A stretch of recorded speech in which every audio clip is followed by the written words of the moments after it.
Bismillahirrahmanirrahim. Assalamualaikum warahmatullahi wabarakatuh. Perkenalkan, saya Fahmi Salsabila. Saya merupakan dosen di program studi Ilmu Komunikasi Fakultas Ilmu Komunikasi Universitas Muhammadiyah Riau. Pada kesempatan kali ini, saya akan menjelaskan tentang salah satu mata kuliah yang saya ampu di program studi Ilmu Komunikasi, yaitu mata kuliah Komunikasi Internasional. Mata kuliah Komunikasi Internasional ini diberikan pada semester genap dengan bobot 2 SKS. Berikut adalah deskripsi mata kuliah Komunikasi Internasional. Deskripsi singkat mata kuliah ini membahas dinamika komunikasi lintas negara dan budaya dalam konteks globalisasi. Mahasiswa akan mempelajari teori, praktek, dan tantangan komunikasi yang terjadi antara individu, kelompok, dan institusi di berbagai negara, termasuk isu-isu diplomasi, media internasional, serta pengaruh budaya terhadap proses penyampaian pesan. Pembelajaran mencakup analisis terhadap berbagai fenomena yang terjadi dalam dunia komunikasi internasional dan strategi menjembatani kesenjangan komunikasi antar budaya. Berikutnya adalah pokok bahasan atau bahan kajian yang diberikan dalam satu semester. Yang pertama, dasar-dasar komunikasi dan filosofi komunikasi internasional. Yang kedua, falsafah media global. Yang ketiga, pers dan jurnalistik internasional. Yang keempat, advertising internasional. Yang kelima, public relation internasional. Yang keenam, diplomasi. Yang ketujuh, globalisasi internasional. Yang kedelapan, propaganda internasional. Yang kesembilan, arus berita internasional. Dan yang terakhir adalah imperialisme media. Dalam perkuliahan ini, metode pembelajaran yang dilakukan adalah mahasiswa diminta aktif dalam setiap pembelajaran, di mana menggunakan metode student-centered learning. Adapun metode pembelajaran dalam mata kuliah komunikasi internasional yaitu studi kasus internasional, lalu diskusi kelompok antar budaya, lalu pemanfaatan media dan dokumenter, lalu yang berikutnya adalah simulasi diplomasi atau negosiasi internasional. Dalam sistem pembelajaran di program studi ilmu komunikasi, kami menerapkan sistem luring dan daring. Luring belajar di kelas seperti umumnya pembelajaran, lalu sistem daring menggunakan learning management system yang di-provide oleh Universitas Muhammadiyah Riau yang dinamakan sistem Sikuli, sistem kuliah online. Seluruh materi dan bahan-bahan perkuliahan diupload ke dalam Sikuli, digunakan baik dalam perkuliahan offline maupun online. Mahasiswa juga melakukan absensi menggunakan sistem learning management system yang dinamakan Sikuli. Selain itu, juga menggunakan aplikasi di luar dari Sikuli seperti WhatsApp Group, lalu juga aplikasi meeting online seperti Zoom Meeting dan Google Meet. Berikutnya adalah evaluasi perkuliahan yang dilakukan, yaitu memberikan mahasiswa tugas-tugas terstruktur selain tugas-tugas yang diberikan pada ujian tengah semester maupun pada ujian akhir semester, dengan komposisi penilaian yaitu absensi 10%, lalu tugas-tugas 30%, ujian tengah semester 30%, Lalu yang terakhir ujian akhir semester yaitu 30%. Berikut adalah video saya ketika mengajar di kelas. Selamat menyaksikan. Assalamualaikum warahmatullahi wabarakatuh. Waalaikumsalam warahmatullahi wabarakatuh. Selamat pagi semuanya. Ya, alhamdulillah kita berjumpa kembali pada perkuliahan komunikasi internasional. Hari ini kita memasuki pertemuan ke-6. Ya. Pertemuan ke-6 kita akan membahas mengenai materi diplomasi publik dan organisasi internasional. Nah, pada pertemuan minggu lalu kita telah membahas tentang public relation internasional. Gitu ya. Public relation internasional itu adalah disebut dengan humas internasional yang kaitannya dengan tataran humas di tingkat internasional. Nah, pada hari ini ya kita akan membahas tentang diplomasi. Apa itu diplomasi? Apa tujuannya? Jenis-jenis diplomasinya apa saja? Kita akan coba explore lebih mendalam. Oke, mungkin dari kalian ada yang pernah mendengar ya kata diplomasi atau diplomatis ya atau diplomatik. Apakah ada yang pernah mendengar kata-kata ini? Saya Pak, saya Putra Subrananda, izin bertanya Pak. Saya pernah mendengar kata diplomatis Pak. Apakah diplomatis itu Pak? Dan apa bedanya diplomatis dengan diplomasi? Sekian, terima kasih Pak. Baik, diplomatis dan diplomasi ini, diplomasi itu adalah kata benda, diplomatis itu adalah kata kerja, gitu ya. Nah, diplomatis itu berarti kita sering menggunakan ya kata-kata diplomatis itu di dalam percakapan sehari-hari.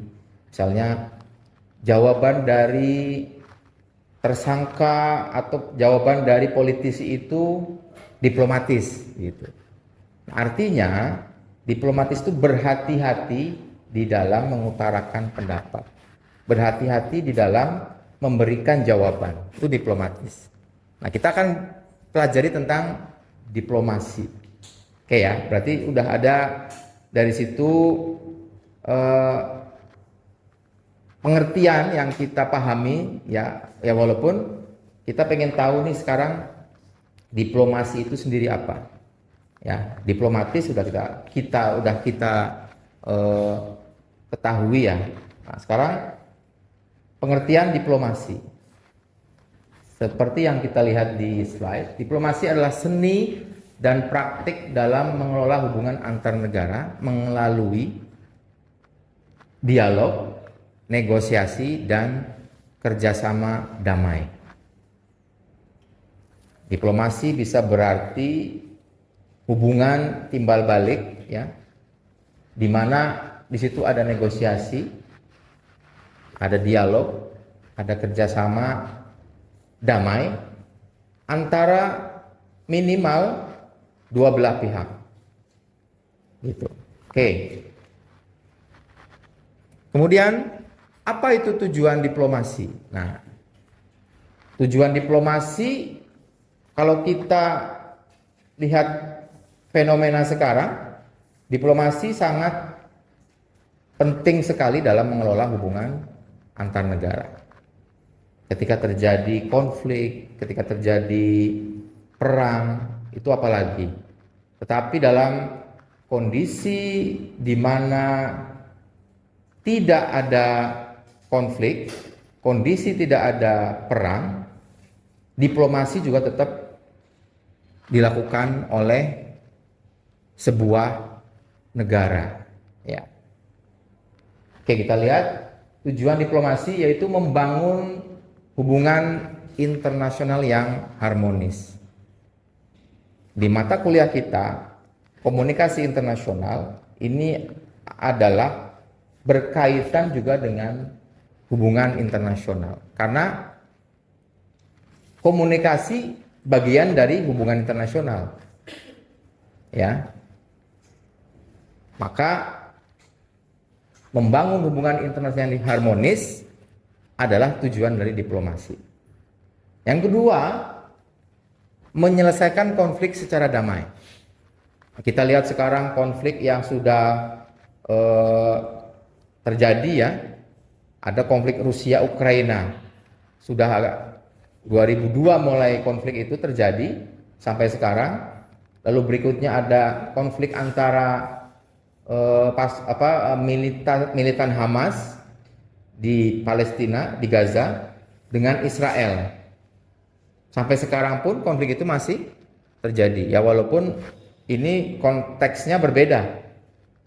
Kalau Hamas ini adalah militan dari Palestina yang terjajah, yang dijajah oleh Israel. Kalau Israel ini adalah negara ya yang diakui oleh PBB, tetapi dia menjajah bangsa Palestina itu.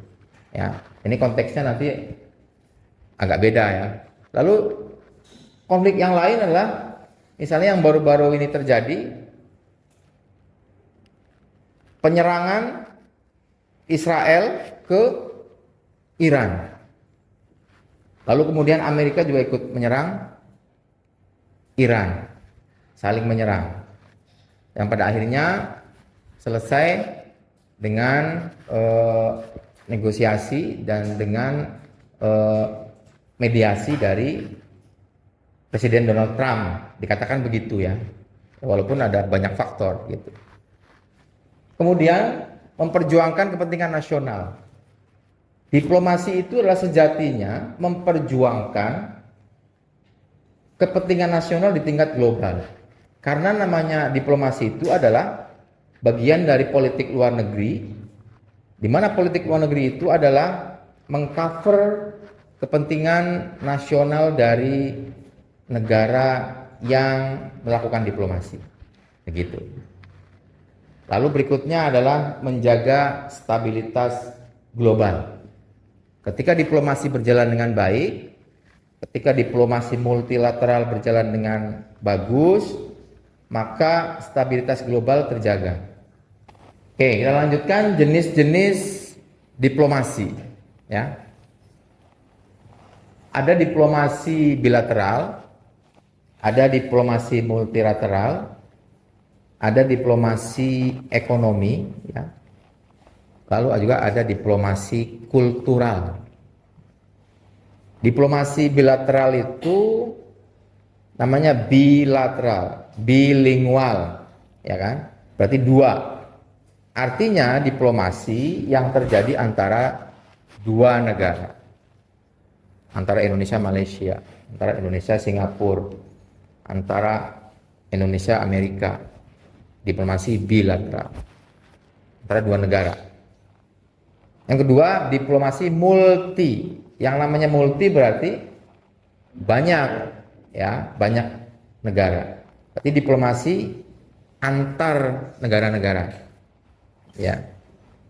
Itu namanya banyak negara. Misalnya kalau PBB itu kan sekumpulan persatuan bangsa-bangsa. Nah, di situ ada multilateral. Kita bisa berhubungan dengan berbagai banyak negara atau dengan organisasi-organisasi yang lainnya, ya.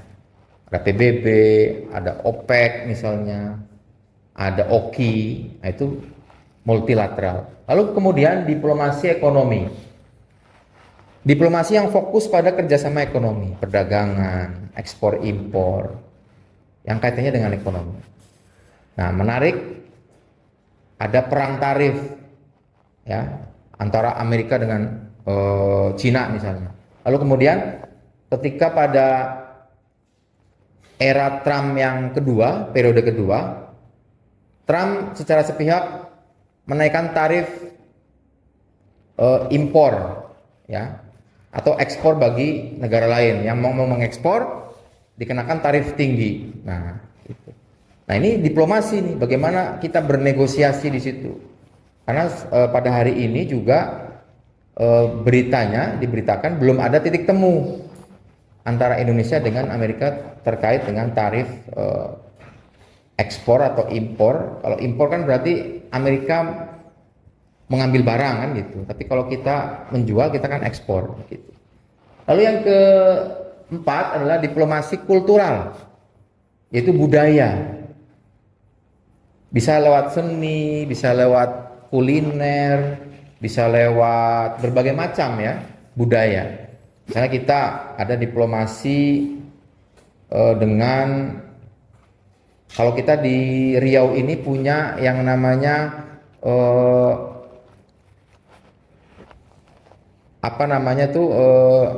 kelompok seni ya. Pernah dengar nggak kelompok seni yang terkenal tuh yang sering diundang di berbagai negara? Riau punya Riau Rhythm yang sering diundang ke berbagai negara. Riau Rhythm Chamber itu kelompok musik etnis ya, etnik. Nah, itulah contoh daripada diplomasi kultural melalui pertukaran budaya lewat seni, lewat musik, lewat pertunjukan, lewat lagu daerah gitu kan. Seperti tari saman di Aceh itu sangat terkenal di negara-negara lain, sering diundang. Nah, itulah contoh yang namanya diplomasi kultural. Oke, sampai sini dulu. Mungkin ada pertanyaan yang kira-kira ingin ditanyakan, silakan. Siapa yang bertanya? Pak, saya Rizal Flepi, saya ingin bertanya, apakah diplomasi itu dapat menghentikan konflik atau perang dengan cepat? Terima kasih, Pak. Oke, baik. Pertanyaan yang bagus ya.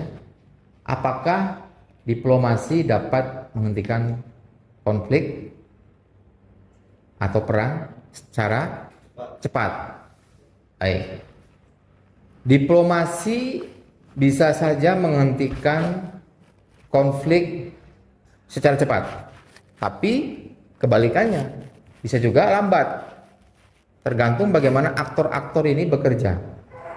Ketika perang terjadi antara negara-negara yang mungkin negara-negara ini adalah negara-negara yang dengan kekuatan militer yang biasa gitu ya.